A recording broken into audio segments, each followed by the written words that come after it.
Ya, ini wajib nih. Siap. Siap. Oke, dinyalain dulu ya. Dari tadi. Oke, Mas Mansur. Dinyalain dulu ya, baru kita mulai.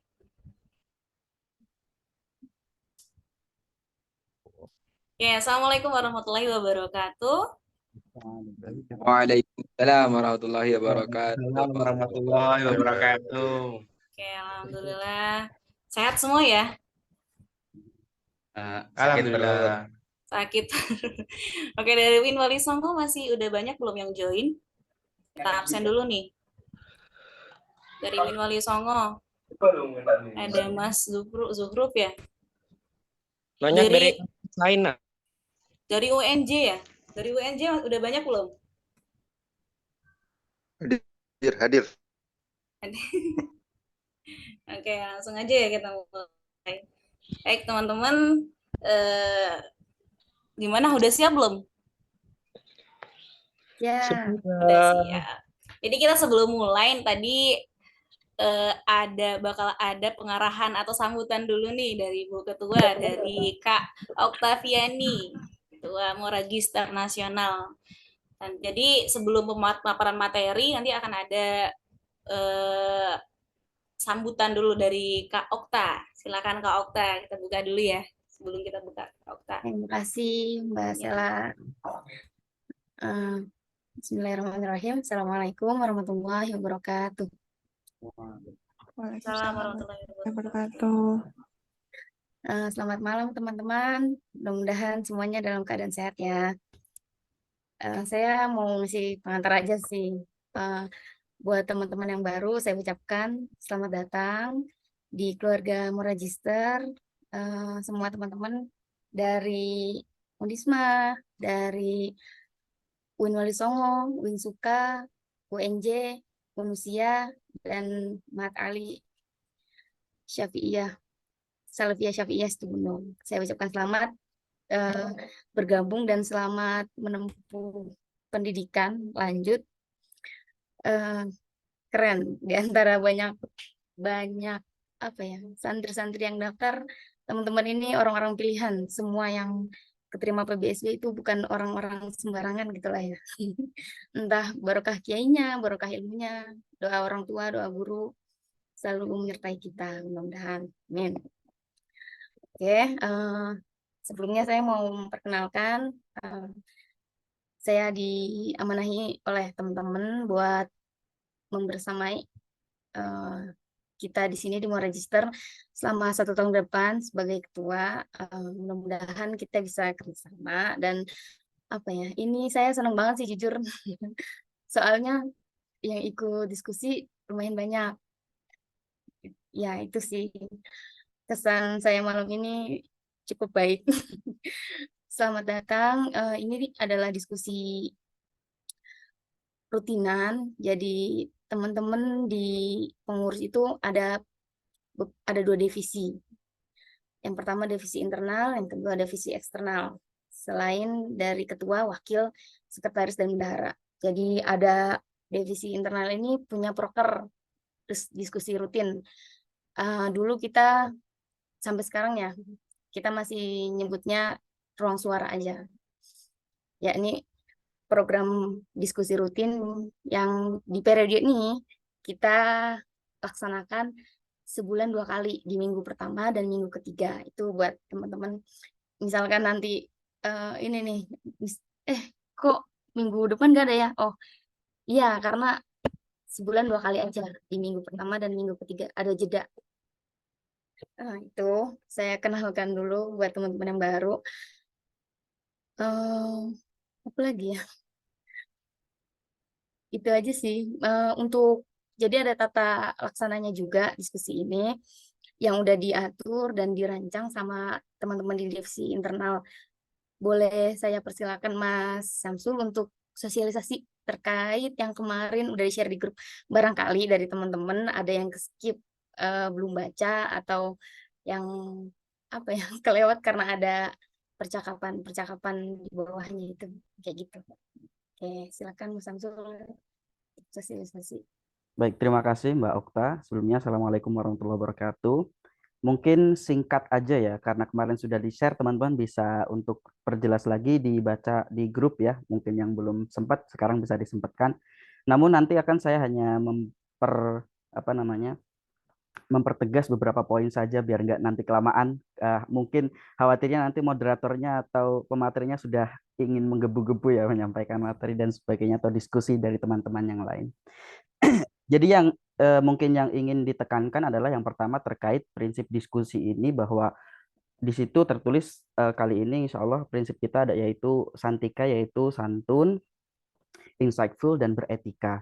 Jadi teman-teman yang sudah di S2 ini tentu pasti punya banyak ide, gagasan maupun pengalaman ya untuk nanti di-sharing khususnya berkaitan dengan materi gitu. Jadi mohon nanti untuk dari teman-teman semuanya kita bertukar ide, gagasan ataupun kontribusi yang lain, karena memang nanti insya Allah di akhir periode acara ini juga akan dilaporkan ya Mbak Okta ya, di LPJ kan ya, untuk dilaporkan ke pusat. Jadi nanti diharapkan untuk semua teman-teman itu benar-benar mengikuti kegiatan ruang diskusi ini maupun kegiatan Moragister yang lain, semuanya itu nanti terekam dan juga nanti ada absen di tengah ataupun di akhir, nanti di kolom chat ya teman-teman bisa isi, baik itu nanti termasuk ada evaluasi di dalamnya. Dan untuk makanya selain untuk bahwa tujuan dari diskusi kita ini adalah untuk bertukar gagasan, pikiran ataupun melatih ya kita untuk senantiasa, kan mungkin teman-teman yang besok lulus S2 insya Allah kan ada yang pengen jadi dosen dan sebagainya gitu ya. Itu juga untuk melatih dan meningkatkan kemampuan gitu. Dari segi apa saja. Selain itu juga untuk meningkatkan silaturahmi kita, kan tentunya kita jarang ketemu ya Mbak Okta ya, apalagi secara ketemu langsung offline gitu. Jadi diharapkan teman-teman agar on cam yang sangat memungkinkan on cam, agar kita kenal satu sama lain begitu. Jadi besok ketika silatnas udah nggak asing lagi gitu. Oh udah biasa, ini yang paling jelek saya misalkan, yang paling ganteng Mas Hayin, yang paling cantik Mas siapa gitu, udah terlihat gitu. Oh yang paling roman-romannya kiai besar itu Mas Diki misalkan. Itu kayak misalkan itu kan jadi udah mengenal melalui diskusi ini gitu. Karena kita memang tidak ada kesempatan atau mungkin belum, susah ya kalau mau ketemu offline langsung. Mungkin itu saja sih, dan untuk pertemuan-pertemuan selanjutnya besok seperti yang sudah dijadwalkan di rundown kegiatan di grup, teman-teman besok per masing-masing universitas, baik itu yang jadi pemateri maupun moderator, silahkan bisa menghubungi saya ataupun Mbak Okta ataupun Mbak Iklima yang di divisi internal untuk mengajukan siapa pemateri selanjutnya, temanya apa, dan untuk dipersiapkan. Itu saja dari saya, banyak salam, mohon maaf, terima kasih. Assalamualaikum warahmatullahi wabarakatuh. Assalamualaikum warahmatullahi wabarakatuh. Waalaikumsalam warahmatullahi wabarakatuh. Oke, terima kasih ya Kak Samsul dan Kak Oktaviani sebagai ketua. Oh iya, mau bilang sedikit ini. Ya. Ini nggak cuman teman-teman mau register aja ya buat informasi. Jadi ini kegiatan diskusi rutinan kita boleh banget di-share ke umum karena terbuka untuk umum. Oh gitu. Betul banget Kak, tadi aku juga lihat ada teman-teman ketua dari S1 tadi aku lihat tadi ada hadir juga. Oh iya. Dan di luar PT juga boleh sekali itu mengikuti. Bukan JS Mora boleh. Terus ini sebagai apa ya, biar kita saling mengenal gitu ya. Jadi katanya Ibnu Athaillah gini, innal hubbu hakiki bainal basyari huwal bidayatu li ta'arufi ilallah wa syu'uri bimahabbatihi wa faidihi ataihi wa karumihi. Jadi cinta, saling kenal kan, biar kenal, biar saling apa ya, punya rasa toleran, rasa cinta, saling mengasihi antar manusia. Karena cinta itu jadi awal menuju pengenalan kepada Tuhan katanya. Awal untuk mencintai Tuhan, serta awal untuk mendapatkan limpahan anugerah kemurahannya. Itu mudah-mudahan dengan apa ya, dengan diskusi rutin ini kita bisa lebih saling bertukar pikiran gitu ya. Bisa enggak apa ya, walaupun jaraknya jauh-jauh gitu, tapi kita udah punya bonding lewat diskusi rutin ini. Itu aja sih. Terima kasih. Oke, terima kasih Kak Okta. Ya, teman-teman kembali lagi saya ingatkan untuk menyalakan videonya ya, biar enak kita diskusinya. Oke, bagus. Ya, mungkin teman-teman semuanya udah nggak sabar ya mau mulai diskusi kita. Diskusi kita hari ini itu membahas tentang milenial cerdas finansial. Nanti kita akan membahas materi ini dengan dua pemateri nih.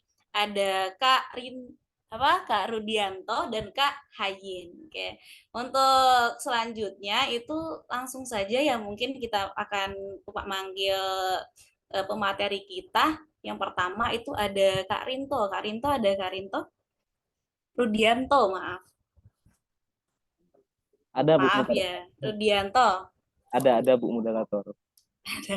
Oke, jadi sebelum kita persilahkan kepada Kak Rudianto ya, saya akan perkenalkan dulu nih sekilas latar belakangnya dari Kak Rudianto.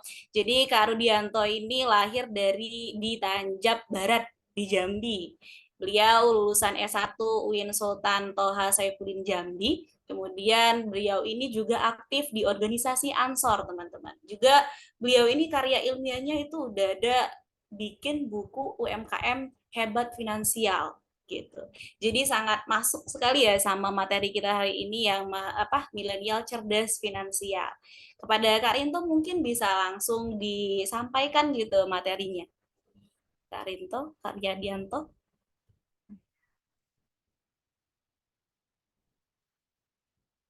Oke, terima kasih sebelumnya Bu moderator telah mempersilahkan kepada saya untuk menyampaikan paparan materi diskusi kita pada malam hari ini.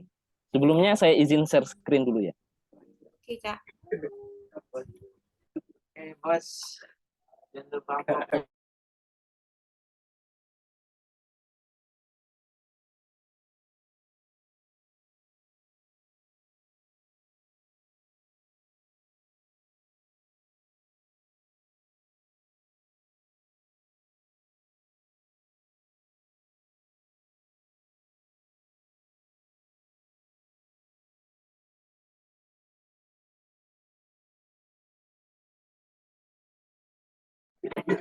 Oke, apakah sudah terlihat PowerPoint-nya? Sudah, Kak. Baik, mohon izin Ibu Ketua dan mohon izin ini tandem saya ini Gus Hayin. Saya duluan Gus. Jadi materi diskusi kita malam hari ini adalah milenial cerdas finansial, di mana kita semua mungkin ya kebanyakan mungkinlah dari kita itu masih tergolong generasi-generasi milenial, yang mana kita tahu juga lah, kita ini adalah salah satu mahasiswa penerima beasiswa. Nah, mungkin teman-teman yang angkatan 22 ini kan sudah merasakan nikmatnya finansial dari beasiswa itu kan, makanya dirasa ini juga penting juga kita diskusikan pada malam hari ini bagaimana kita mengelola keuangan kita supaya kita bisa mampu bertahan ya, minimal kalau kita orang beasiswa ya mampu bertahan hidup ya dengan uang beasiswa tersebut sampai kita lulus tentunya. Baik, umur 25 itu realitanya seperti ini. Yang pertama adalah sandwich generation, di mana kebanyakan mungkin ada beberapa dari kita itu berada di generasi sandwich ini, di mana kita memiliki tanggung jawab untuk membiayai orang tua kita, membiayai keluarga kita, membiayai diri kita sendiri. Nah, di mana banyak orang berpandangan bahwa generasi sandwich ini sulit untuk berhasil karena tanggungannya sangat banyak sekali. Padahal ya bisa sebenarnya seandainya dengan catatan ya itu harus kita manage dengan baik. Kemudian quarter life crisis. Krisis akan jati diri. Di umur 25 ada beberapa orang mungkin itu masih belum menemukan jati dirinya itu di mana gitu.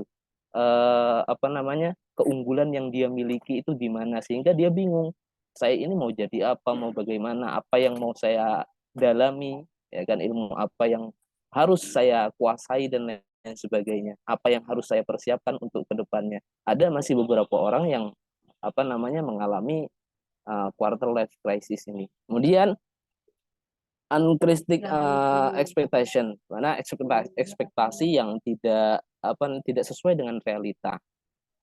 Ada itu sering terjadi di umur 25 ini, ada kita punya target dan lain sebagainya. Ada beberapa orang yang saya lihat di sosial media itu umur 25 saya harus punya ini itu.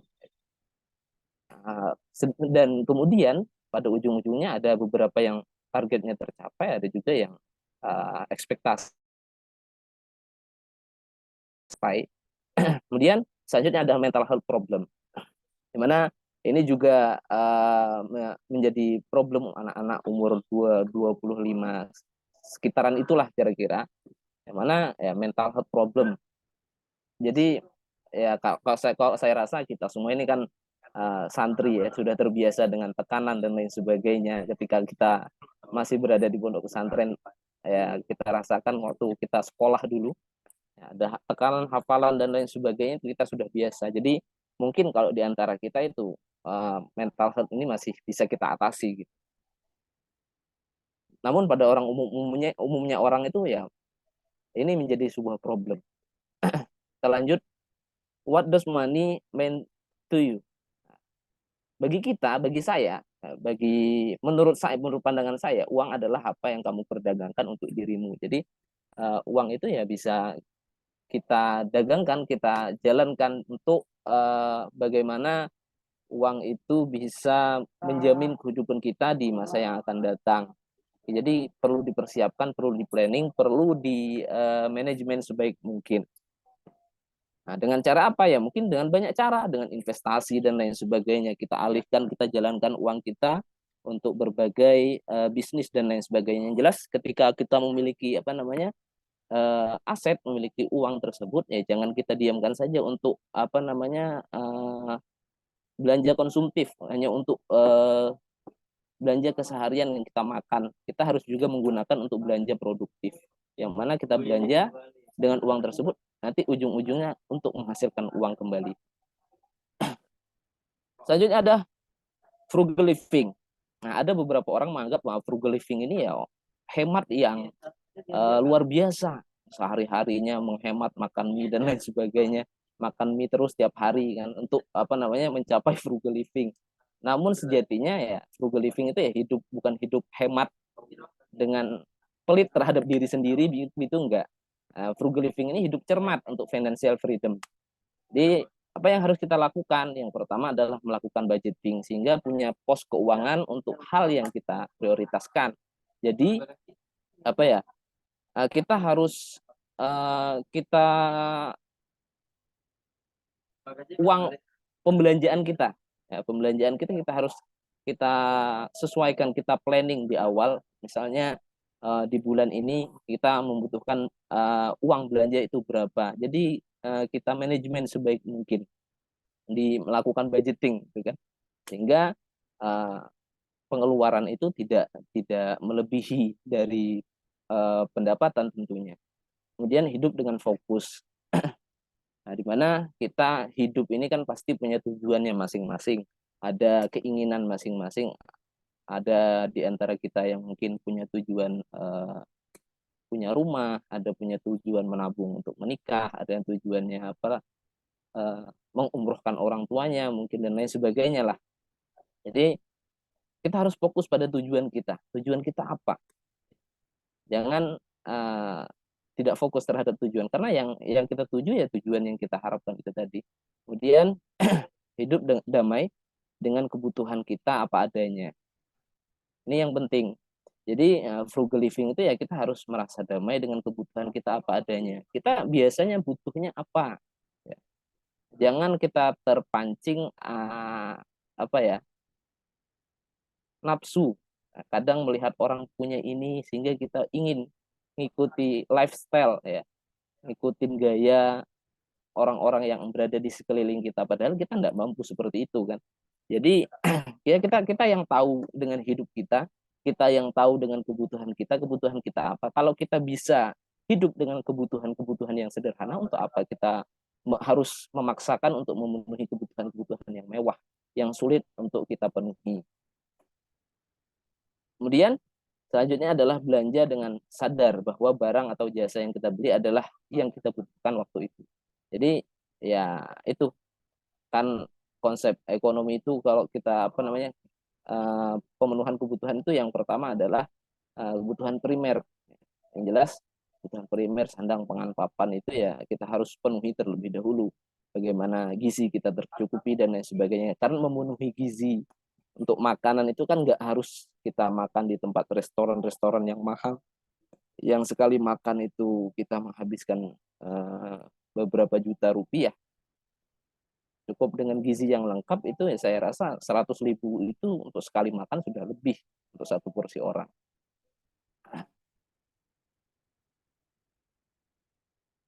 Selanjutnya adalah ini kita lihat ada grafik ya. Di sini ada pengeluaran, kemudian pemasukan, kemudian hasil investasi. Nah, ini tadi fungsi kita melakukan frugal living tadi agar bisa menekan pengeluaran kita, sehingga itu kita lihat garis pengeluaran itu condong ke bawah. Ya. Kalau seandainya kita tidak melakukan itu, ya otomatis pengeluarannya akan membengkak makin besar, maka garisnya bisa naik ke atas sehingga tidak akan ketemu. Nah, lihat di bagian bawah itu ada pemasukan. Di mana ketika sudah ketemu ya pemasukan yang kita dapatkan, otomatis pemasukan kan harus makin meningkat, ini jangan sampai makin menurun ya. Makin bertambah usia kita harus meningkatkan pemasukan kita, pendapatan kita, bagaimanapun caranya kita harus berusaha. Kemudian pengeluaran harus kita tekan, jangan setara, pemasukan besar pengeluaran juga besar, maka tidak akan ketemu. Nah, ketika garis ini sudah ketemu, maka itu masuk kategori sehat finansial. Selanjutnya, ya tentunya bagi kita ya penting, sangat penting sekali untuk menginvestasikan uang yang kita punya, sehingga uang itu bisa berjalan, bisa menghasilkan. Ketika ya investasi itu sudah ketemu di garis ini, ya di persilangan yang kedua ini sudah masuk golongan bebas finansial. Ya Allah.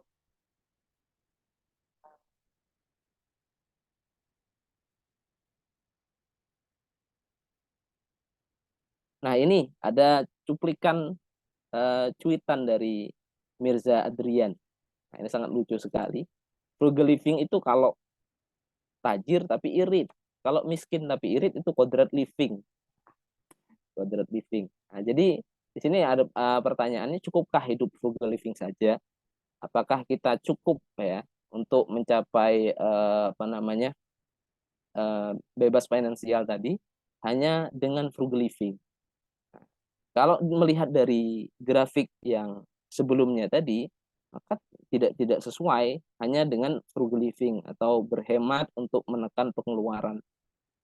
Maka selanjutnya hal lain yang harus kita lakukan selain frugal living, kita harus meningkatkan income, meningkatkan pendapatan kita. Bagaimana caranya? Ya jelas yang harus dilakukan adalah memperbaiki diri kita, menyiapkan diri kita dengan meningkatkan soft skill dan lain sebagainya agar memiliki kemampuan yang lebih ya kan untuk mendapatkan income yang lebih tinggi. Selanjutnya adalah selain itu ya kita harus berinvestasi memang.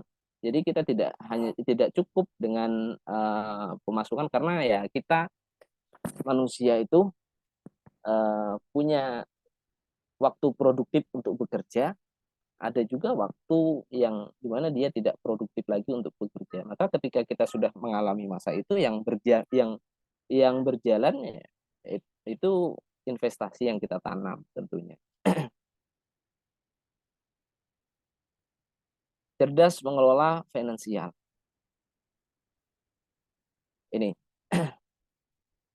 Jadi sebenarnya secara teori mengelola finansial itu ya mudah sekali. Bagaimana cash flow-nya itu harus positif, itu sudah cukup. Ya, bagaimana pengeluaran itu tidak lebih besar daripada pemasukan kita. Itu berarti kita sudah berhasil mengelola finansial kita. Akan tetapi yang sulit ini adalah mengontrol diri kita sendiri. Nah, kadang ya ketika kita memiliki uang yang banyak, kita kaget sehingga apa?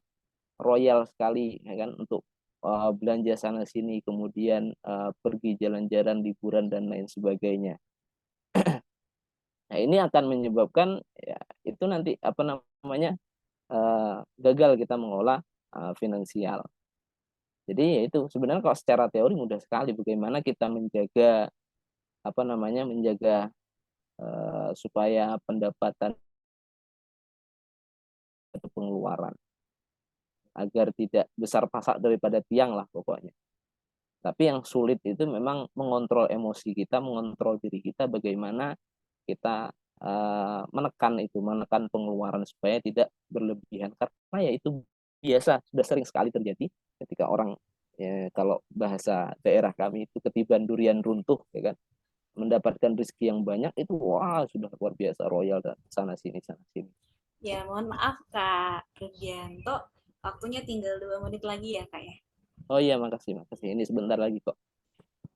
Selanjutnya, apakah mengeluarkan uang jadi bentuk distraksi emosi? Ini ada sebagian orang ya ketika dia mendapatkan tekanan dari tempat kerjanya, ya kan, dia lampiaskan itu untuk belanja, shopping dan lain sebagainya. Dengan apa? Dengan alasan berkedok self reward, kemudian self healing, ya kan. Nah, padahal ya untuk melampiaskan emosinya itu.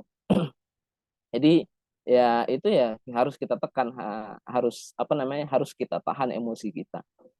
Kan ada itu sebagian mungkin kadang cewek-cewek ini yang kebanyakan ketika stres dan lain sebagainya shopping ya kan. Kemudian healing dan lain sebagainya. Cowok mungkin banyak juga ini. Tapi yang di bagian healing kalau shopping itu kayaknya kurang suka.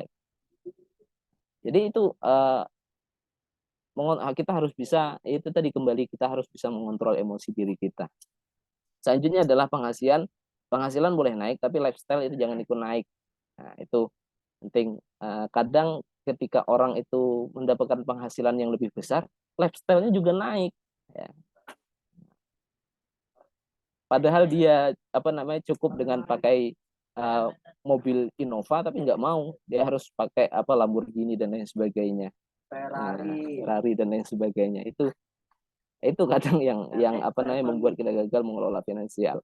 Nah, kita lihat di sini. Ini kita biasa makan di warteg mungkin ya. Ya ketika penghasilan kita dapat, sudah nggak mau lagi makan di warteg. Padahal ya biasanya makan di warteg nggak sakit kan, nggak artinya ya nggak sakit perut dan lain sebagainya. Jadi untuk apa kita harus jauh-jauh makan ke restoran? Kadang sebagian orang itu makan ke restoran bukan untuk memenuhi gizinya, tapi untuk memenuhi IG story dan lain sebagainya. Nah ini kan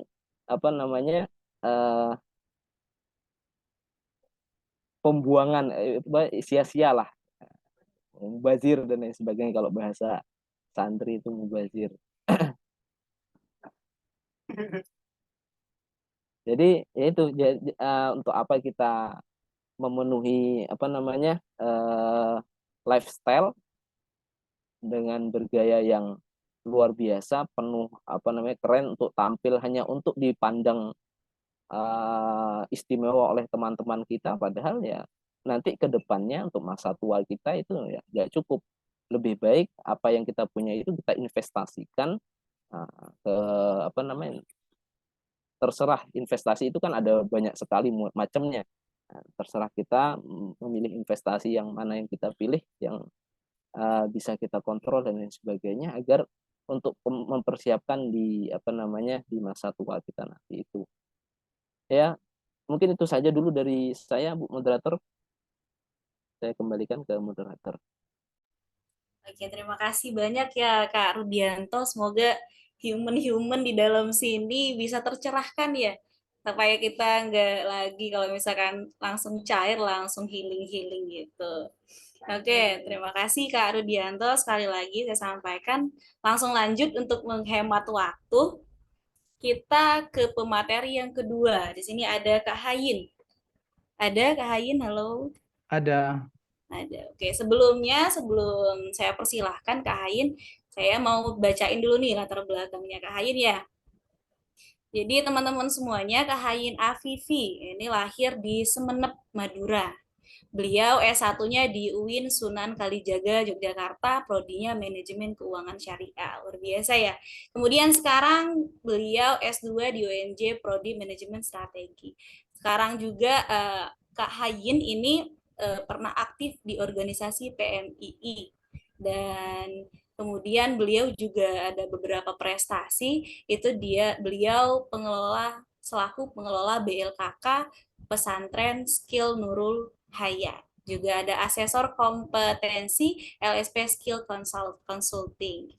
Tangan dulu nih buat Kak Hayin, luar biasa ya. Semoga nanti kita bisa enjoy mendengarkan materi yang disampaikan sama Kak Hayin gitu. Silakan Kak Hayin, bisa dimulai mungkin diskusinya, materinya yang disampaikan. Baik, terima kasih Mbak Sela. Terima kasih juga Mas Rudi. Saya izin melanjutkan yang sudah disampaikan sama Mas Rudi tadi. Tadi di depan sudah dimention sama Mas Rudi, sering kali kita dalam mengeluarkan duit itu karena distraksi emosi. Ketika kita bahagia, terlalu bahagia, itu kita seakan-akan butuh reward. Tapi ketika kita sedang sedih, itu seakan-akan kita butuh healing. Nah, biasanya seperti ini.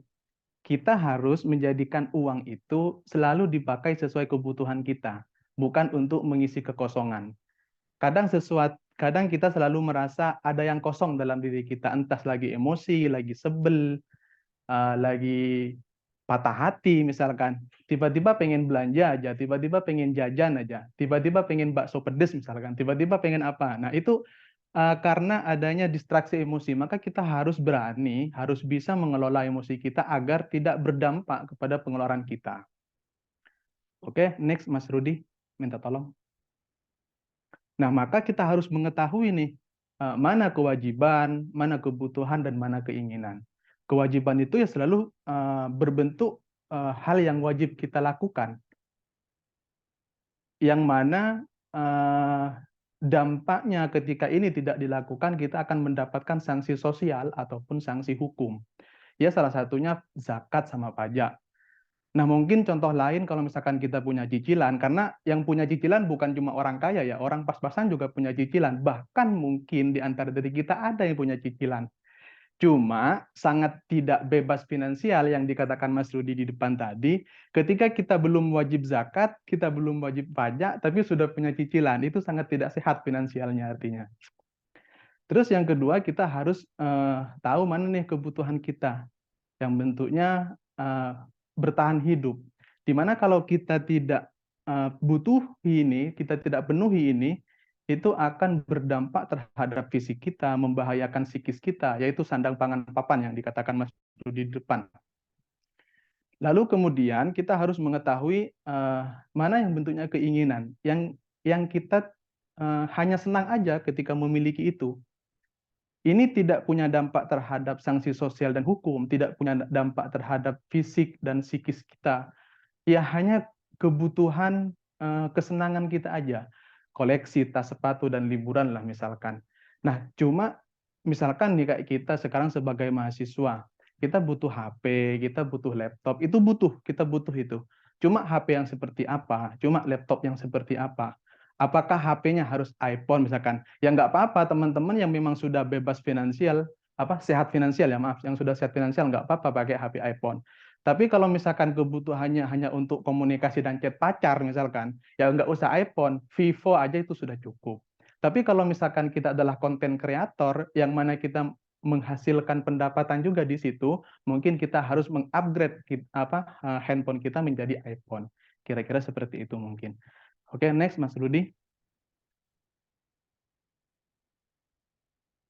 Oke, setelah itu, setelah kita bisa pilah nih, setelah kita bisa bedakan mana kebutuhan, kewajiban, dan keinginan kita harus kontrol lingkungan. Kita harus good relationship dan good communication. Nah, ini kita harus punya baik relasi yang baik dan komunikasi yang baik ini sangat berhubungan ya. Ini sering kita terjadi nih, misalkan nih, yang contoh relationship ini. Mungkin taraf hidup kita, kemampuan kita masih di level karyawan nih, tapi kita sudah bergaul di level manajer misalkan. Kalau misalkan yang santri ya kita masih santri. Jangan mengikuti lifestyle gus-gusnya gitu. Kita masih ada di posisi kalau PNS, ASN misalkan kita masih ada di posisi eselon 3, tiba-tiba kita sudah mengikuti gaya eselon 1. Kita masih prajurit nih, tapi sudah mengikuti gaya jenderal. Nah, itu relasi kita nggak baik. Terus yang kedua, komunikasi kita. Kita harus mempunyai komunikasi yang baik. Contoh aktualnya seperti apa? Sering nih, ini minggu-minggu, bulan-bulan ini viral lah. Pinjam dulu 100, pinjam dulu 100 gitu. Ini terjadi di lingkungan kita, teman-teman kita, ya mungkin keluarga kita yang punya hubungan famili ya, yang mempunyai keyakinan bahwa kita sudah punya uang nih, tiba-tiba pinjam dulu 500, besok saya kembalikan misalkan. Nah, kalau sudah sadar besok itu ada, kenapa nggak nunggu besok gitu kan? Kenapa harus malam ini gitu kan? Jadi kita harus punya komunikasi yang baik. Kalau misalkan terjadi seperti itu, kita komunikasikan. Kita masih misalkan ada teman-teman yang misalkan sering pinjam-pinjam seperti itu, ya kita harus komunikasikan. Oh, saya ini masih belum punya penghasilan tetap, hanya hidup dari uang beasiswa yang di 2022 hanya besarannya 2 juta per bulan, yang 2023 ini lumayan 4 juta per bulan. Ya kita pendapatannya cuma itu, pemasukannya cuma itu, belum ada pemasukan lain, di mana kebutuhan kita, pengeluaran kita itu masih sangat tinggi. Jadi belum kita bisa untuk membantu, misalkan untuk meminjamkan duit kepada teman-teman kita. Tapi harus dengan komunikasi yang baik, bukan langsung dengan komunikasi yang tidak baik. Terus yang ketiga adalah dewasa wawasan dan dewasa keputusan. Ya ini salah satu yang harus kita karena hidup ini kan memang pilihan ya. Silakan kayak misalkan tadi yang dikatakan Mas Rudi, frugal living itu, hidup cermat itu memang keputusan kita, memang sesuatu yang kita yakini bahwa kita perlu melakukan itu gitu loh. Tapi ini kan sangat subjektif. Mungkin sebagian dari kita tidak setuju dengan hal itu. Tapi kita harus punya wawasan bahwa kita sekarang harus bijak dalam mengambil keputusan. Terus yang terakhir adalah bebas hutang. Nah, apakah nggak boleh hutang? Boleh hutang ketika aset kita lebih besar daripada hutang kita. Kalau misalkan asetnya hanya punya HP dan motor second misalkan, tapi hutang udah 20 juta, itu namanya udah konslet itu. Maka banyak nih dimention sama teman-teman di chat nih, ayo segera cair, hutang nih udah banyak. Wah, ini ternyata udah sangat realistis sekali ya, sudah bicara tentang hutang. Ya kita dihindari hutang itu, kita harus menghindari gitu loh. Salah satunya lingkungan itu kita harus bebas hutang. Nggak apa-apa hutang, yang penting kita tahu dari mana kita harus membayarnya. Seperti itu. Oke, next Mas Rudi. Nah, setelah itu sederhana. Apa yang pertama? Untuk mencapai bebas finansial, untuk mencapai financial freedom tadi, yang pertama cash flow harus positif. Ini sudah dibahas sama Mas Rudi tadi. Semudah itu, segampang itu. Kita harus mampu menghitung, melakukan budgeting tadi agar pendapatan kita itu lebih besar daripada pengeluaran kita. Jangan sampai minus nih, agar kita bisa dalam tanda kutip sehat finansial. Terus yang kedua, lunasi hutang. Jika punya hutang nih teman-teman nih, nanti kalau sudah cair kita langsung lunasi hutangnya ya. Yang punya hutang langsung pertama kali yang harus dilakukan adalah melunasi hutang. Nah, agar keuangan kita jadi stabil, keuangan kita jadi sehat secara finansial. Karena kalau kita punya uang, kita tidak membayar hutang dulu, maka nanti akan ada satu momen kita harus berhutang lagi untuk membayar hutang yang kemarin. Nah, terus yang ketiga adalah, ini sama sih, penghasilan lebih besar dari pengeluaran, itu adalah arti dari cash flow harus positif itu. Nah, sampai poin ketiga ini, itu artinya kita sudah bebas secara finansial. Sampai poin ketiga ini kita sudah sehat secara finansial. Apa sih ukuran kita sehat finansial? Yaitu, kita pengeluarannya tidak lebih besar daripada pemasukannya. Itu sudah sehat secara finansial, sesederhana itu. Nah, untuk mencapai financial freedom itu, kita lanjut ke yang kedua ini. Cuma mungkin kan 4 dan 5 ini, ya kita harus upayakan, harus kita punya kesadaran itu, tapi mungkin kita belum mampu saat ini. Yang pertama, kita harus punya dana darurat. kan punya dana darurat itu ketika kita sudah ada selisih nih antara pengeluaran kita dengan pemasukan kita. Ketika sudah ada selisih, maka akan ada dana darurat itu. Salah satu bentuknya ya banyak, dengan asuransi misalkan dan lain-lain lah. Kalau di teori keuangan itu salah satunya adalah asuransi. Terus yang terakhir adalah investasi dan bangun aset. Nah, ini adalah langkah selanjutnya. Oke, next Mas Rudi. Kita agak percepat. Nah, ini lunasi hutang sebelum investasi, penting ini. Kenapa tidak bisa ditunda? Kenapa tidak investasi dulu, baru lunasi hutang dulu? Nggak bisa. Investasi itu adalah jangka panjang. Bagaimana kita mengurus jangka panjang jika hal-hal yang bentuknya jangka pendek saja kita masih belum mengatasi gitu. Maka lunasi hutang dulu baru kita berpikir tentang investasi. Terus yang kedua, dari mana sumber pembayarannya? Ketika kita mau hutang, kita harus tahu betul dari mana nih kita sumber pembayarannya. Kalau misalkan kita punya penghasilan tetap, ya kita lah sekarang pemasukan kita ini sekarang apa sih? Beasiswa kan, ya 2 juta yang 4 juta itu per bulan. Nah, kita ukur aja kalau kita hutang sebulan misalkan 500 itu masih masuk. Tapi kalau sebulan itu sudah 5 juta itu kan sudah out, itu hutangnya aja sudah out dari penghasilan kita, dari pemasukan kita, apalagi masih mau menutupi pengeluaran kita, kebutuhan-kebutuhan kita. Terus yang terakhir adalah menghindari hutang konsumtif, yaitu kita boleh hutang produktif, kita boleh. Artinya pada saat sekarang ini nih, misalkan kita sekarang boleh nggak sih berhutang? Boleh, ketika memang kita sudah punya reng-rengan, kita sudah punya hitungan. Misalkan kita mau memulai usaha kecil nih, apa sih sekarang sih usaha kecil yang modal 5 juta, 10 juta misalkan. Ya banyak lah, misalkan buka minuman, buka apa gitu loh. Nah, dengan uang yang misalkan sekarang sumber kita bahas sumber kita karena rata-rata anak-anak mahasiswa ya, sumber kita adalah sumber mahasiswa, sumber beasiswa itu ya.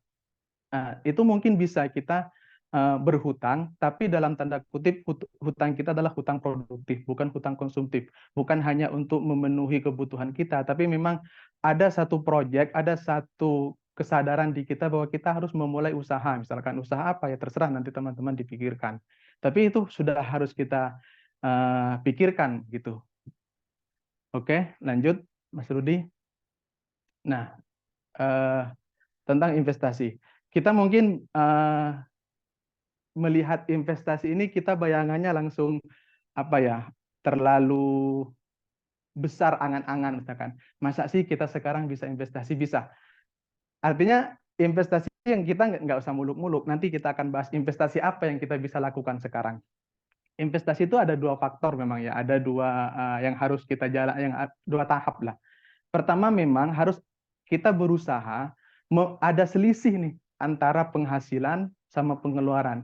Ketika sudah ada selisih baru kita berpikir untuk investasi. Semakin tinggi selisih, semakin cepat terkumpul, maka semakin cepat kita untuk berinvestasi. Nah, ini sangat dipengaruhi oleh gaya hidup seperti yang dikatakan Mas Rudi tadi. Mungkin dulu kita waktu S1 kita masih hidup dengan biaya dari orang tua, misalkan kiriman yang terbatas, terus juga terlalu banyak kegiatan, karena kalau masih di S1 kan terlalu banyak tuh kegiatan ke sana ke sini, beda dengan kita yang sudah S2 sekarang. Nah, kita biasa nih makan 1 kali sehari, makan di warteg dengan lauk gorengan, misalnya, itu karbo semua itu. Nasi, gorengan, terus mie itu karbo semua, nggak ada proteinnya. Kita biasa aja nggak memperhatikan itu. Nah, semakin naik tingkat sedikit nih kita sudah mulai memperhatikan mana nih proteinnya, mana nih karbonya gitu.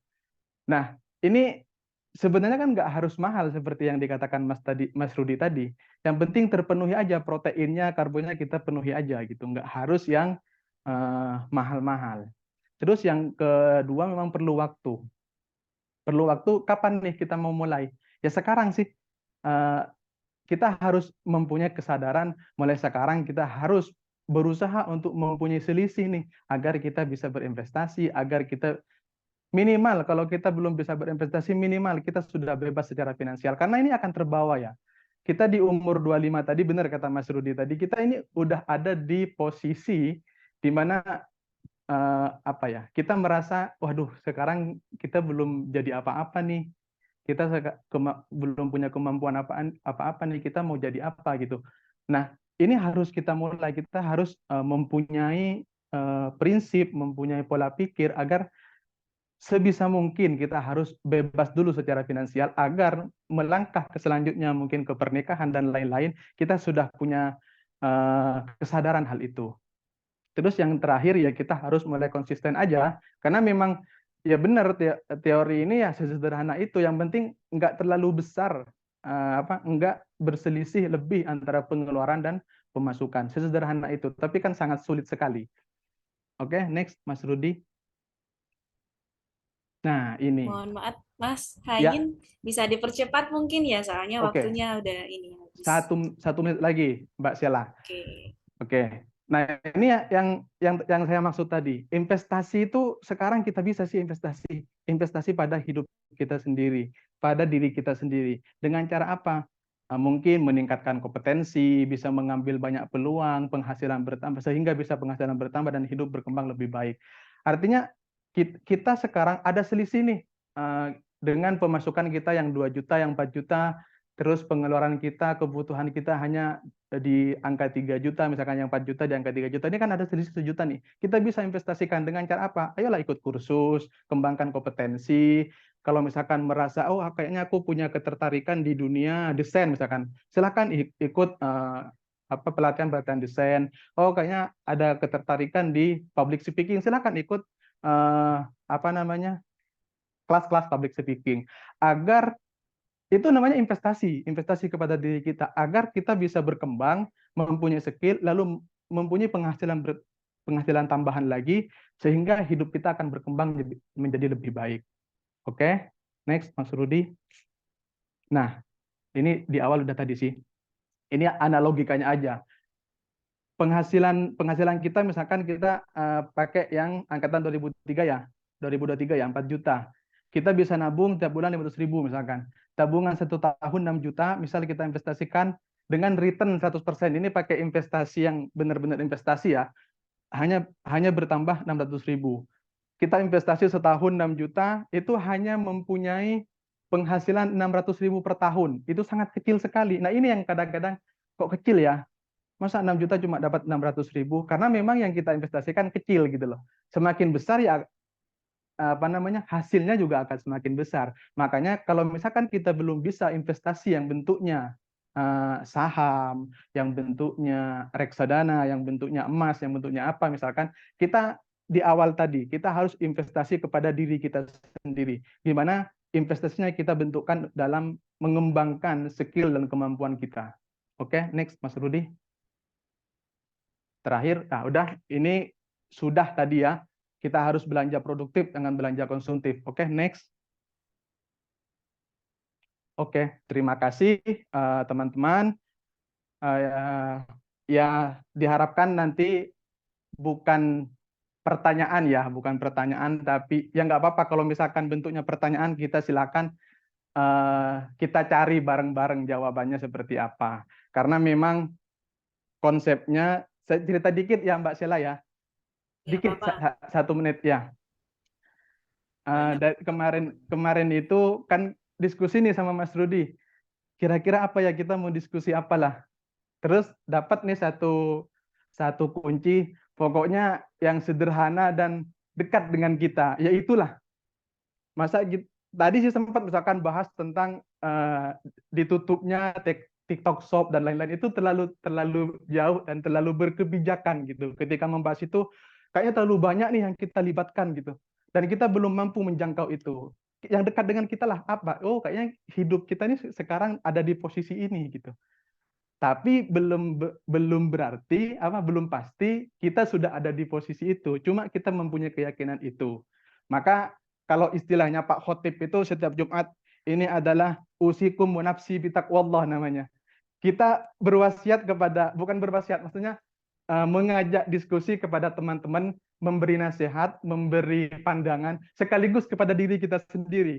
Kita punya wawasan tentang bebas finansial itu belum bukan berarti kita sudah bebas finansial, belum, kita masih sama-sama belajar, masih sama-sama mencapai itu gitu loh. Tapi setidaknya kita sudah punya kesadaran bahwa penting nih kita harus memanage ini gitu loh. Meskipun kita belum bebas finansial, minimal kita sehat secara finansial. Maka konsep kedua, ketika ada pertanyaan, itu kan fas'alu ahla dzikri kan ya. kita harus bertanya kepada ahlinya. Nah, kita ini berdua belum ahlinya. Nanti diharapkan teman-teman kalau istilahnya istilah forumnya Cak Non itu kita sinau bareng lah. Jadi tidak ada interaksi saya yang mengajari, terus teman-teman yang diajari enggak.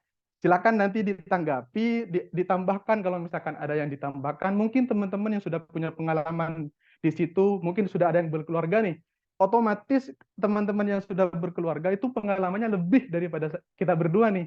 Nah, ini diharapkan adalah sharing itu gitu. Tapi kalau misalkan pun ada pertanyaan ya kita cari bareng-bareng seperti itu. Terima kasih Mbak Sela. Oke, terima kasih ya Kak Hayin. Kak Hayin ini sudah tadi sangat luar biasa sekali tapi masih merendah ya. Padahal beliau sudah sangat paten sekali ya menyampaikan materinya tapi masih tetap merendah. Oke, teman-teman, itu tadi materi dari kedua pemateri kita. Mungkin dari teman-teman semuanya ada yang mau mendiskusikan atau sharing atau cerita atau apa gitu, silahkan di open kameranya, di open speakernya juga, audionya juga. Teman-teman silakan yang mau bertanya diperkenalkan nama, kemudian dari universitas mana. Silakan. Itu ada yang angkat tangan, Mbak Sela, mungkin enggak ini Itu tepuk tangan. sambil dicek aja. Oh, tepuk tangan. Sorry. Terima kasih tepuk tangannya. Tepuk tangan itu ya. Oke, silakan teman-teman. Mungkin dari saya ini pertanyaan dari Kak Yuki Hendra itu bisa lah dibahas lah dikit. Kak Yuki Hendra itu di komen ada pertanyaan. Kak Yuki Hendra, monggo. Atau mau diwakilkan aja? Langsung aja yang mau yang bertanyanya, yang jadi tertarik dari buka kamera. Dari sekian perkenalan dulu, nama saya Fahmi. Siapa sih? Aku ya? Ya, silakan Kak Fahmi. Nama saya Fahmi dari UIN Wali Songo Semarang, angkatan 23. Jadi tadi dari sekian banyak komentar menarik sekali, ada satu komentar yang menarik dari awal ada politik, ada cair, ada pencairan, tapi Kak Yuki Hendra mungkin tadi menanyakan bagaimana di saat kita menjadi mahasiswa, terus beasiswa juga ingin investasi, terus tidak bisa fokus kuliah karena mungkin kepikiran ini kan gitu, atau gimana? Itu mungkin Kak Yuki, itu ada Kak Yuki Hendranya tuh, investasi dengan kuliah. Apakah kita bisa fokus kuliahnya meskipun dibarengi sedang investasi atau dengan usaha yang lain, atau harus fokus kuliah atau gimana? Dan saya termasuk orang yang bisa fokus gitu. Assalamualaikum warahmatullahi wabarakatuh. Waalaikumsalam warahmatullahi wabarakatuh. Perkenalkan dulu, ya.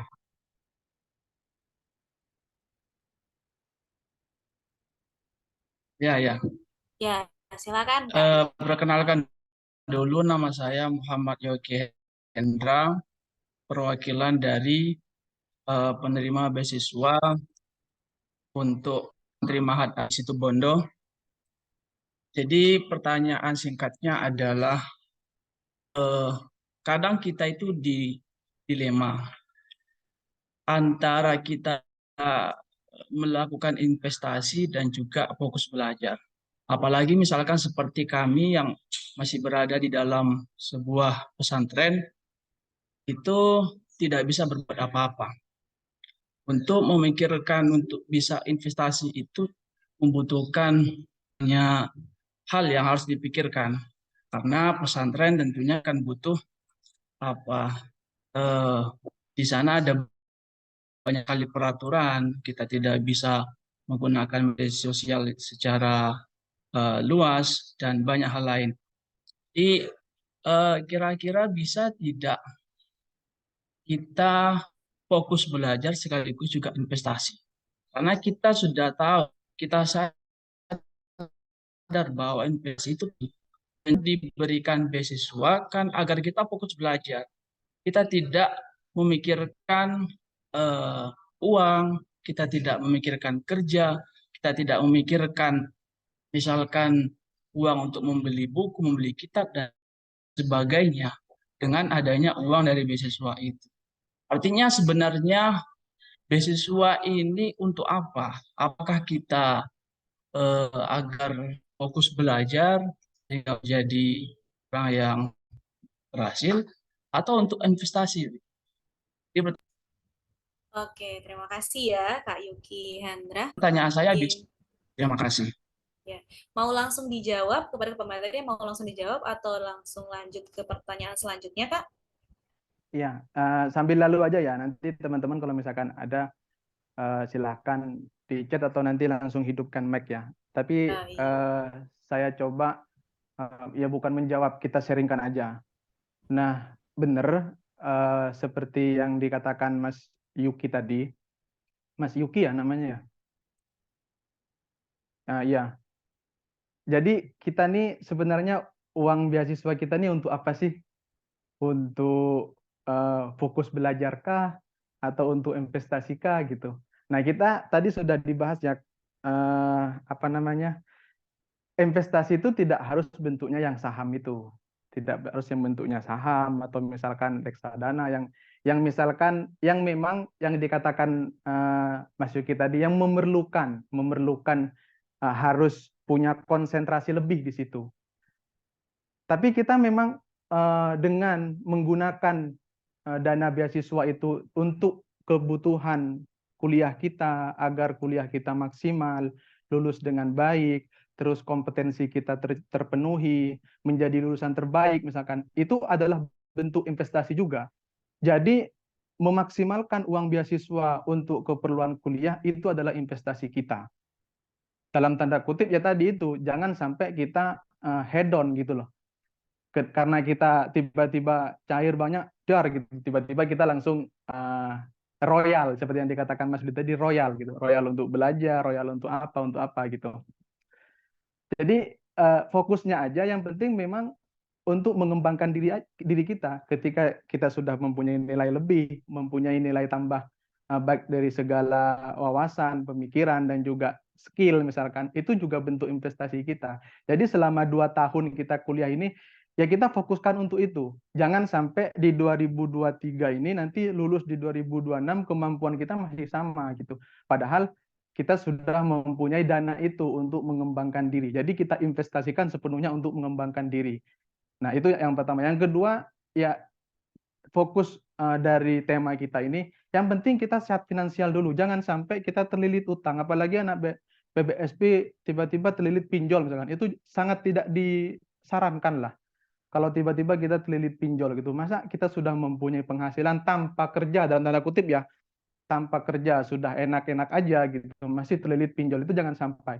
Kita harus memanage itu supaya pengeluaran kebutuhan kita itu memang benar-benar kita manajemen gitu, agar tidak bengkak nih. Apalagi kita syukur-syukur mampu menyisihkan selisih itu untuk meningkatkan kompetensi kita. Seperti itu. Oke, terima kasih ya Kak Hayin. Gimana Mas Yuki udah ini ya sama jawabannya. Tadi dijelaskan bahwa investasi itu tidak muluk-muluk tentang reksadana, tentang kripto dan lain sebagainya, tapi berinvestasi dengan pengalaman itu juga termasuk investasi gitu ya Kak ya. Oke, udah jelas ya Kak Yoki? Sibuk moderator, Mbak Sela. Ya Mau boleh. menambahkan sedikit. Oke, boleh Kak. Silakan. Kak Rudianto. Ya, sedikit menambahkan ya Mas Yuki ya. Terima kasih banyak. Benar sekali dengan apa yang dikatakan oleh Mas Hayin tadi. Jadi investasi itu ya nggak hanya berbentuk investasi yang kita bayangkan selama ini. Invest ke hidup, ke diri kita sendiri itu juga termasuk investasi yang sangat besar. Karena dari kita investasi dengan membekali diri kita dengan berbagai macam pengetahuan itu ya menjadi modal kita, menjadi nilai jual kita nanti ketika kita sudah selesai menempuh pendidikan ini. Dan kemudian kalau yang jelas kita sebagai penerima beasiswa adalah fokus utama kita adalah selesai tepat pada waktunya. Nah, karena ketika kita selesainya molor, maka nanti keuangan kita nggak sehat, kita sudah tidak punya pemasukan, tapi kita harus banyak pengeluaran gitu kan. Jadi itu yang sebenarnya sangat kita hindari. Jadi ya itu fokus utama kita ya tetap kita yang pertama yang jelas kita menyelesaikan kuliah kita itu tepat pada waktunya. Karena ya ketika kita sudah selesai waktu yang ditentukan sudah habis sedangkan kita belum selesai, sisanya ya kita cari sendiri. Begitu. Terima kasih. Oke, terima kasih ya, Kak. Silakan teman-teman kalau mau bertanya, silakan buka lagi sesi tanya jawabnya. Mbak Nailul Marom mungkin mau bertanya, Mbak? Ya. Ya, silakan teman-teman. Ini ada Mas Wahyu. Mas Wahyu, ya. Silakan Mas Wahyu. Bismillah, Assalamualaikum warahmatullahi wabarakatuh. Waalaikumsalam warahmatullahi wabarakatuh. Waalaikumsalam warahmatullahi wabarakatuh. Terima kasih kepada teman-teman yang sedang berjuang di jalan Allah. Mudah-mudahan setiap usaha untuk menyelesaikan kuliah tepat waktu ini bisa tercapai. Karena secara pribadi kalau saya sendiri ini sudah di ambang batas penyelesaian. Karena lewat dari bulan 10 ya kami ini yang angkatan 2021 itu sudah mendekati batas berakhirnya baterai, nah, gitu. Jadi saya punya pendapatan dan utang, gitu bahasanya. Itu sedikit sebagai pengantar untuk menanggapi sebenarnya terkait dengan investasi ini. Karena secara pribadi ini cukup lama juga saya sebenarnya dalami bagaimana kemudian anak muda hari ini, karena ini kan berbicara sebenarnya terkait dengan generasi milenial ya. Jadi generasi milenial itu rentang waktu dari 81 sampai 97. Sedangkan 97 ke atas, jadi ya teman-teman yang lahir dari 97 ke atas itu masuk sebagai generasi Z. Jadi Gen Z. Nah, tapi karena fokus pembahasannya adalah generasi milenial, maka kemudian generasi milenial ini yang akan menjadi pionir, yang akan menjadi perintis bagaimana melahirkan generasi berikutnya yang sesuai dengan cita-cita dari negara sendiri, dan diperkirakan bahwa kita akan menghadapi yang namanya bonus demografi tahun 2045. Makanya upaya kita hari ini memang perlu mempergunakan beasiswa yang kita dapat, karena jujur ya, yang angkatan 2023 ini cukup membuat saya sakit hati. Kenapa? Karena saya seolah-olah di angkatan 2001 dan teman-teman yang di angkatan 2022 ini dapat beasiswa itu berbeda dengan 2023. Karena besarannya itu lebih besar lagi dari 2023 ini. Karena 4 juta lebih ya kalau nggak salah. 4,7. Sabar Bang, sabar. Sedangkan kita ini bagian dari kelinci percobaan sebenarnya, tapi nggak apa-apa. Ini kan kita menghargai bagaimana upaya negara memberikan kita memberikan kita semacam bekal untuk menyelesaikan pendidikan dengan baik. Gini ya teman-teman, manggilnya sahabat-sahabat juga ya, biar identitas KPMI yang ini nampak juga. Memang di rentang waktu dari umur 20 sampai 30 sesuai penuturan tadi pemateri bahwa kita menghadapi situasi yang namanya quarter life crisis. Jadi seperempat dari kehidupan kita sudah merasa krisis gitu. Seolah-olah bahwa di umur 20-30 itu kita sudah harus punya tabungan, harus punya mobil, harus punya penghasilan, harus punya ini dan sebagainya.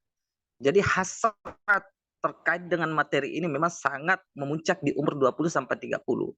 Tapi yang sebenarnya quarter life crisis ini bukan direspon dengan mempersiapkan dengan materi, tetapi perlu belajar gitu. Jadi umur 20-30 itu adalah masa produktif di mana sebagai generasi muda itu memang perlu mengupayakan untuk belajar.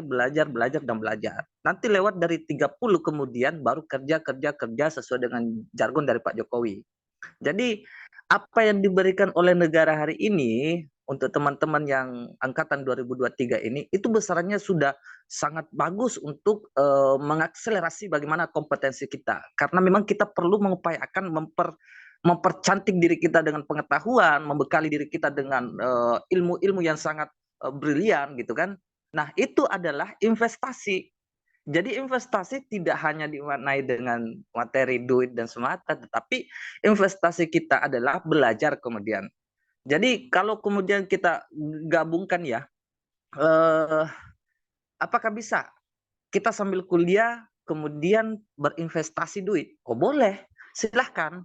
Tetapi karena kehadiran negara kepada generasi-generasi yang menerima beasiswa hari ini, itu difokuskan untuk belajar. Silahkan kalian belajar. Untuk investasi, kau akan mendapatkan passive income. Jadi tanpa perlu kerja keras nantinya, cukup dengan pengalaman yang kita asah di masa kuliah ini, insya Allah kita akan berinvestasi di umur 30 sampai ke atas. Dan kita tidak akan terlalu repot untuk bekerja dan sebagainya. Karena saya meyakini itu. Dan ya Mbak Okta lah, ya Mbak Okta jadi saksi lah bagaimana kemudian Mbak Okta mencicipi bagaimana berinvestasi kan. Jadi saya hanya memperkuat dari jawaban-jawaban dua narasumber tadi, kemudian pertanyaan dari Mas Yuki. Saya demikian ya. Terima kasih atas kesempatan dan waktu yang diberikan. Mohon maaf kalau kami dari angkatan 2021 ini ikut nyantol juga untuk memberi pendapat. Oke, terima kasih banyak ya Kak Wahyu atas Luar biasa. tambahannya, luar biasa sekali ya. Kita doakan semoga cepat selesai. Iya benar, amin. Tadi kita ini waktunya udah mau habis Kak, mau dilanjut tanya jawab, diskusi lagi atau gimana ya ini? Tuh, sudah dicukupin aja ya Kak, Ketua. Kita tanyakan ke Bu Ketua sama PJ Ruang Suara. Nah, Samsul. Diberikan kesempatan aja, mungkin ada yang masih ingin dipertanyakan gitu untuk memperjelas, karena waktunya kan masih gitu, dimaksimalkan aja gitu. Nanti Oke, untuk mungkin evaluasi juga bisa dipersingkat juga gitu. satu penanya lagi mungkin ya Mas ya. Oke, Siap. silakan teman-teman yang mau bertanya mungkin masih bingung atau mau kasih pencerahan gitu. Silakan. Sambil lalu saya sedikit Mbak Yela ya, Mbak Sela ya. Oke, boleh Iya, Mas. ada yang menarik tadi Mas Wahyu itu bahwa memang investasi itu dengan kita belajar itu adalah bentuk investasi. Saya tambahkan satu lagi, bahkan ada yang harus kita sadari bahwa itu juga bentuk investasi untuk para kaum santri ini ya, Gus-Gus dan Ning-Ning, calon-calon Gus dan Ning ini. Investasi itu artinya kan adalah kita mengharapkan nilai tambah gitu. Nah, kalau konsep Al-Quran itu kan ketika kita bersyukur maka Allah akan menambahkannya. Lain sakartum la azidannakum, itu Mas Rudi lah yang tahu ya. Nanti dilanjutkan Gus Rudi.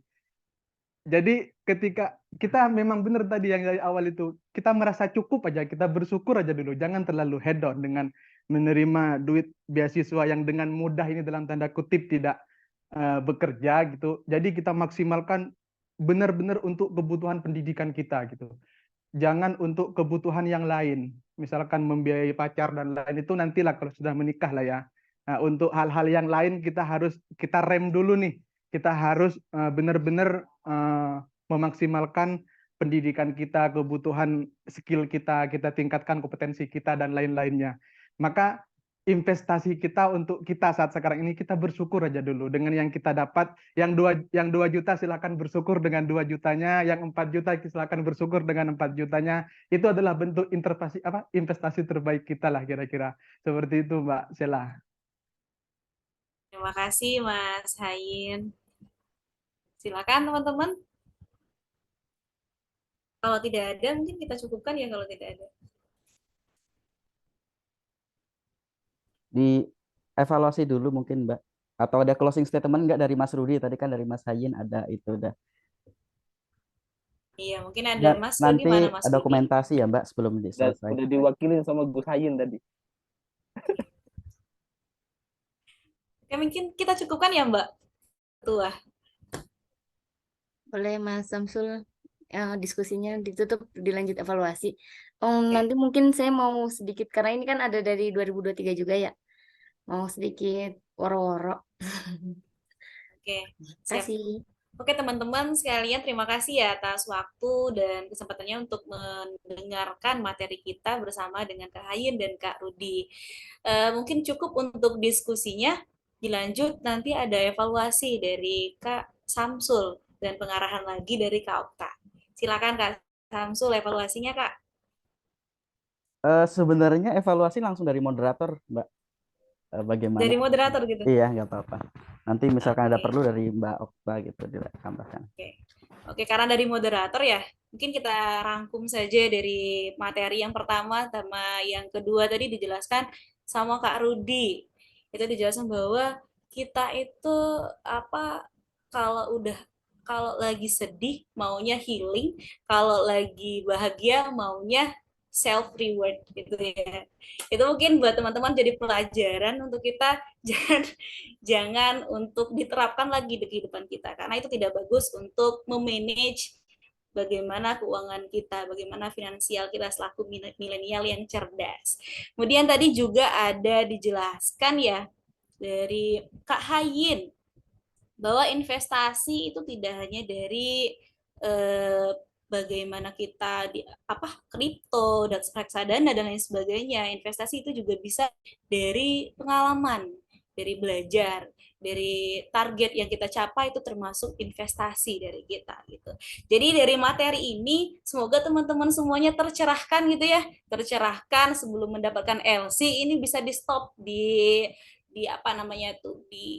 dibatasin. Jangan sampai nanti kita ketika dapat LC langsung beli iPhone, beli motor, beli laptop dan lain sebagainya ya teman-teman.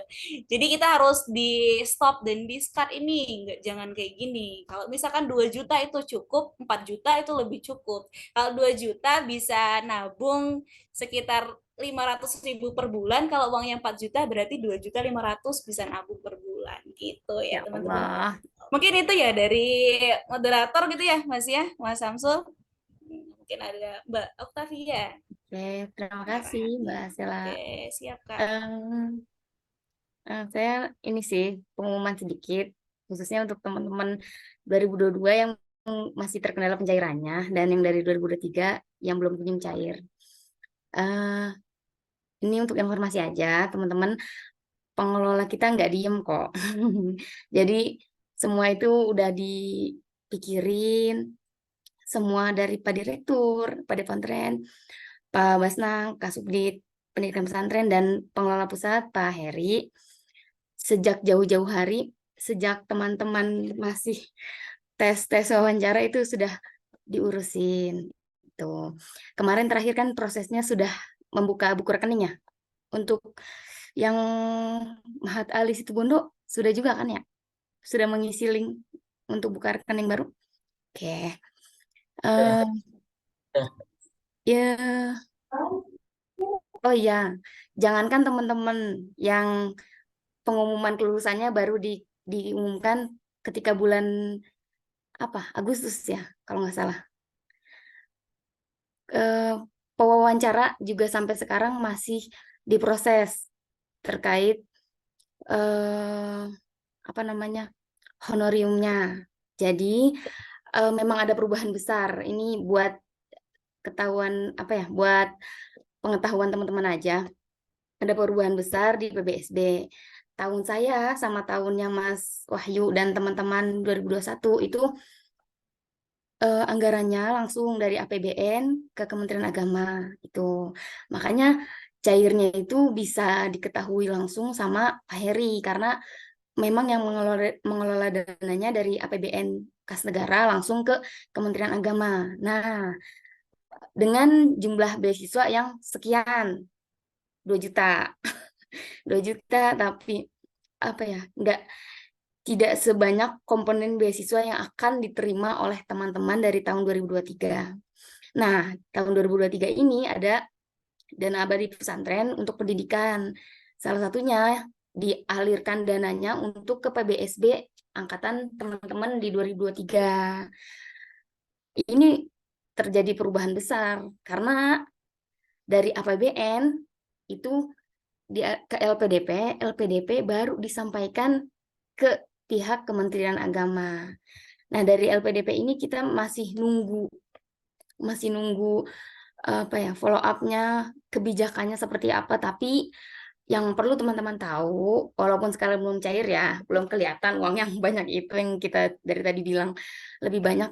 Memang betul LPDP itu plusnya mereka punya standar minimal beasiswa tuh kayak gimana sih, kayak gitu. Kesehatan, BPJS kesehatan, asuransi, living allowance atau living cost, uang buku, uang kedatangan. Itu yang saya tahu. Jadi komponen-komponen yang teman-teman terima ini nominalnya sudah tentu lebih banyak karena ikut anggaran apa ya, bare minimumnya LPDP kayak seperti itu. Tapi minusnya ini kita memang nggak bisa langsung apa ya, cair atau diburu-buru karena kita juga nggak tahu prosesnya di LPDP itu seperti apa ya, karena ada perubahan ini. Jadi mudah-mudahan teman-teman bisa nerima, dan alhamdulillahnya sih teman-teman nggak harus bayar UKT atau nalangin dulu. Biasanya sejauh yang saya tahu, pengalaman saya lihat teman-teman saya sendiri yang asli LPDP, ketika memang belum cair dan apa ya, itu kan agak ribet ya prosesnya. Mereka itu diminta untuk menalangin uang kuliahnya. Bayangin kalau kuliahnya di UI, nalangin UKT 40 juta. Itu kita daftar beasiswa biar gratis malah suruh nalangin dulu. Walaupun nantinya diganti, memang itu diganti full. Nggak ada yang kurang, bahkan lebih-lebih. Tapi kebijakannya memang seperti itu, reimburse namanya. Nah, istimewanya di PBSD ini, teman-teman nggak perlu ketika tes itu ada skor TOEFL, cuma baca kitab. Tapi yang di Situbondo, coba Situbondo itu saya nggak tahu ya sekarang masih kayak gitu apa enggak, tapi bulik saya di Situbondo, sepupu saya di Situbondo juga, mereka kaget lihat harga nasi 15.000 karena katanya di Situbondo itu ada standarnya, nggak lebih dari 10.000 makan satu kali kayak gitu. Nah, itu uang di Situbondo dapat LC 4 juta, coba bayangin. Teman-teman yang di Jakarta juga lebih dari UMR. Teman-teman yang di Malang, teman-teman yang di Bogor, teman-teman yang di Semarang, di Jogja, itu di atas UMR. Memang, tapi itu tadi apa, hal besar, rezeki yang banyak itu butuh waktu dan butuh kesabaran kita nunggu. Jadi saya harap penjelasan saya ini cukup bisa diterima untuk teman-teman angkatan 2023. Itu sih. Karena dari tadi pas banget kan ini diskusinya tentang literasi keuangan. Kalau ada yang bercanda, ya ngelola uang mah gampang asal ada uangnya. Tapi kalau belum ada uangnya bingung juga. Iya betul, memang. Mudah-mudahan teman-teman bisa menunggu sambil jangan terlalu banyak menggiring bola, yang kita kembaliin aja bolanya sama yang lagi main bola kayak gitu. Jangan terlalu banyak berprasangka karena nanti khawatirnya prasangka yang terlalu luas dan gak terbatas itu bikin kita kebingungan dan gak tahu arah ada di mana kayak gitu. Itu aja sih teman-teman. Semoga bisa dipahami. Boleh banget kalau misalkan masih mau ada yang disampaikan, saya kasih kesempatan. Ini sekalian ini ya, apa ya, kayak sosialisasi terkait LC mungkin ya. Oh, itu Mbak Nailul Marom. Silakan Mbak. Mohon maaf, ini kan kalau Mbak Okta, kalau sosialisasi itu di luar diskusi ya? Iya, Atau betul masih? sih. Berarti mungkin ditutup dulu atau gimana biar Iya, diskusinya itu tadi saya kira udah ditutup iya, gitu sih. dari Mbak Sela Boleh. moderator di closing dulu biar nanti dilanjut ke Oke. sosialisasi gitu. Oke. Sekaligus dokumentasi nanti ya Mbak Sela. Sebelum pada live grup, live Zoom. Oke Kak, terima kasih ya teman-teman. Jadi itulah tadi pemaparan materi dari Kak Hayin sama Kak Rudi. Ya, terima kasih atas waktunya. Mungkin kita tutup dan kita cukupkan. Terima kasih atas partisipasinya untuk teman-teman semuanya. Let's close by saying hamdalah. Alhamdulillah. Alhamdulillah. Saya pamit undur diri ya sebagai moderator. Assalamualaikum warahmatullahi wabarakatuh. Mbak, dokumentasi dulu mungkin Mbak. Ya. Oke, mungkin teman-teman bisa dinyalakan ya videonya.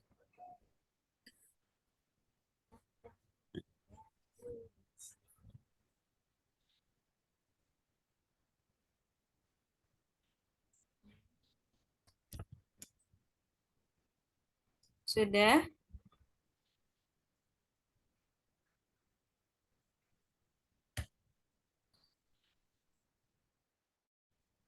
Lanjut ya.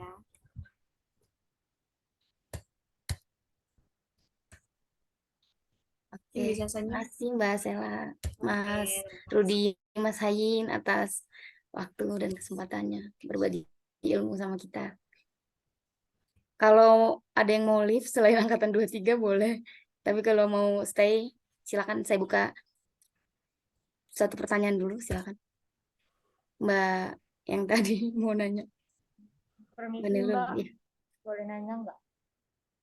Boleh. Ini itu ya, mau nanya, ini katanya ada kabar burung, maksudnya